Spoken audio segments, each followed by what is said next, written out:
ለከተማ ወረዳ 3 ስር የሚገኝ መኖሪያ ቤትን ለይዞታ ጨረታ እንዲቀርብ የተደረገ በመሆኑና ይህንን ቤት ደግሞ 40 ሚሊዮን ብር የሚገመት ቤትን ለሽያጭ ከቀረበ በኋላ ከዋና ወንጀል አድራጊ ተካፋይ በመሆን ከአቃቢ ጋር የሚተከተላቸው ግለሰብ ወይዘሮ አልጋነሽ በጨረታ አሸናፊ ከሆነች በኋላ በ1992 በጸደቀ የሽያጭ አማካኝነት የቤት ባለቤት ከሆነች በኋላ ነገር ግን እንደገና ውሳኔ በግዴታ መሰረት በድጋሚ እንዲቀርብ የተወሰነ ቢሆን ይህን እንዲቀርብ ያደረጉ በመሆኑ በስልክና በአካል በመገናኘት የተደረደሩ በመሆኑ ግለሰቧ ጥቅም እንዳታገኝ ያደረጉ በመሆኑ እነዚህ ተከሳሾች ላይ ሲቀርቡባቸው የነበረው እነዚህ ተከሳሾች እንግዲህ አንደኛ ተከሳሽ የማይገባውን 200 ሺህ ብር ለማግኘት ነገን ተጠይቆ የነበረው እነዚህ በተጨማሪነት ደግሞ ሌሎች ግለሰቦች የማይገባቸውን ጥቅም ለማግኘት እንደየደረጃቸው የተለያዩ ገንዘብ መጠን ያላቸው ገንዘቦችን ተካፋይ ለመሆን ጥያቄን አቅርቦ በመሆኑ በፈጸሙት ከባድ የስልጣንን አላግባብ መገልገል ከባድ የሙስና ወንጀል ነው የተከሰሱት። ተከሳሾች እንግዲህ በበቂ ሁኔታ እንዲከላከሉ ፍርድ ቤት አዞ የነበረ ቢሆንም በበቂ ሁኔታ መከላከል ስላልቻሉ በፌዴራል ከፍተኛ ፍርድ ቤት ልደታ ምድብ 4ኛ ሙስና ወንጀል ጉዳዮች ችሎት እነዚህን ተከሳሾች ጥፋተኛ ብሏቸዋል። ፍርድ ቤቱ እንግዲህ የቅጣት አስተያየትን ለመስማት ለሚያዝያ 30 2018 ዓ.ም ተለዋጭ ቀጠሮ ሰጥቷል። ሲፈን መኮንን ያችሉት ተቀባሻ አመሰግናለሁ።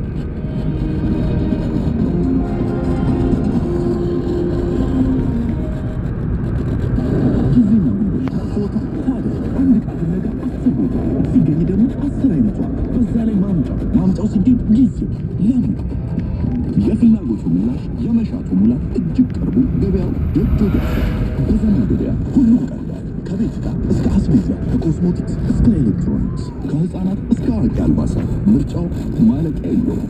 ስልክዎን አድርገው በቴሌብር ሱፐር አፕ በኩል ዘመን ገበያ ላይ ጠቅ ያዘዙት ዕቃ ደጆ ድረስ ከተፍ እንዲህ ዘመናዊ ያሻዎትን ዕቃ ካሻው ቦታ ሆኖ ለማዘዝ እንዲሁም ያሻው ቦታ ለመቀበል የዲጂታል ኢትዮጵያ ዘመናዊ የባንክ መዳረሻ የሆነውን ዘመን ገበያ ይጠቀሙ። ዘመን ገበያ ገበያውን ደጁ ድረስ። ኢትዮ ቴሌኮም። የባንክ ሰልፍ ነው የሚያሳስበኝ። ነገ ጠዋት ወደ ባንክ ቤት መሄድ ይገባኝ ነበር፣ ግን ደግሞ ስራ በጣም ይበዛል። ምን ይሻለኛል? ወይኔ ሞባይል ባንኪንግ ማስተካከል ነበረብኝ። ባንኩ ደግሞ ይዘጋል። አካውንት ለማስከፈት እዛ ድረስ ሄጄ ቆሜ መዋል ነው። አገልግሎቱን ለማግኘት እኮ እዚህ ስልካችን ላይ ብቻ ማዘዝ ነው። አትጨነቅ። ከዚህ ሳንነሳ በቡና ባንክ ሁሉንም ነገር ማስተካከል እንችላለን። አባዬ ባንክ መሄድ ቀርቷል። ባንኩ ራሱ እዚህ ድረስ መጥቷል እኮ።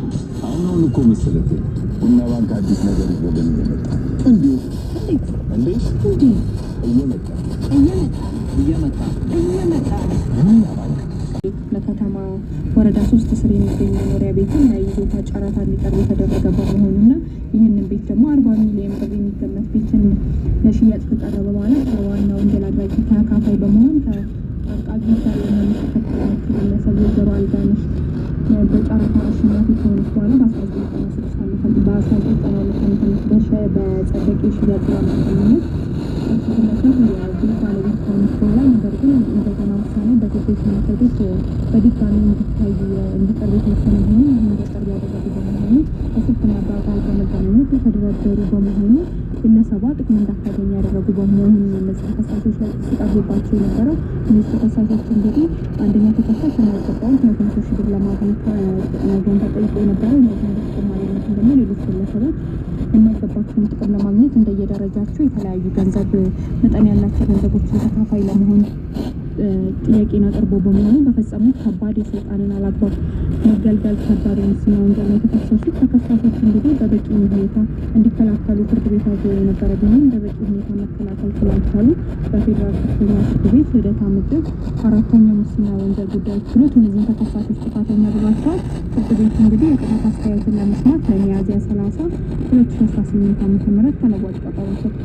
ሲፈን መኮንን ያችሉት ተቀባሻ አመሰግናለሁ።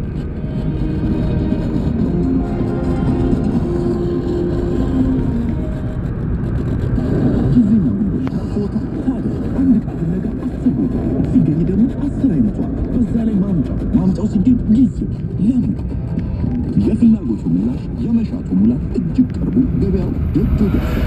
በዘመን ገበያ ሁሉም ቀርቧል።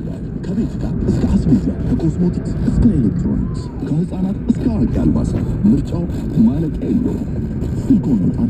በቴሌብር ሱፐር አፕ በኩል ዘመን ገበያ ላይ ያዘዙት ዕቃ ደጅ ድረስ